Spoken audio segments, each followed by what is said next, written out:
Hi everybody, today we are going to talk about tackling the tough stuff inside of succession planning.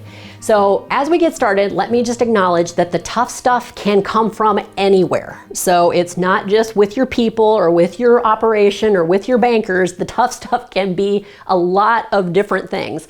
So it could be decisions that you just simply do not want to make. It could be family members who are causing disruption to the process. It can be team members who are not meeting expectations, and maybe they're just causing you super high levels of frustration, and that could be for you or the rest of the team.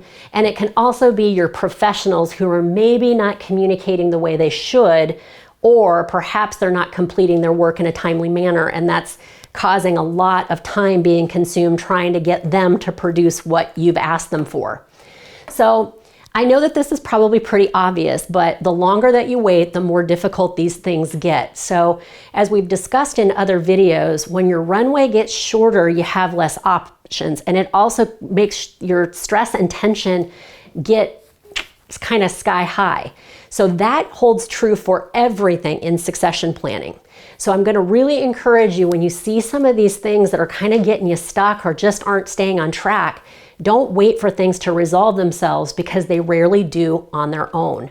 So here's why that happens. When decisions aren't made, basically what you're doing is you're opening the door for a lot of other things to come in. So it could be entitlement, it could be control issues, and that's primarily around the process of holding off and waiting for decisions to be made. When there isn't clarity and certainty, people are going to start filling in the gaps with their own stories, and they will begin to make plans that may not align with the succession plan for the operation. So classic example is that, we need to make some decisions about how the estate will be settled. Maybe you're having a hard time with that. The incoming generation may see that as a hesitancy or a lack of faith in their ability to run your operation. So they start diverting resources into other things, buying land outside your operation, acquiring their own equipment, buying cattle outside of the operation, whatever it is. They're going to start putting their wealth over here because they're making up stories about what they believe your lack of ability to make a decision is actually stemming from.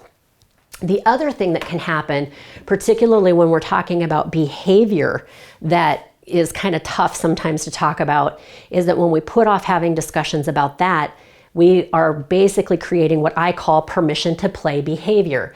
And permission to play behavior is simply this.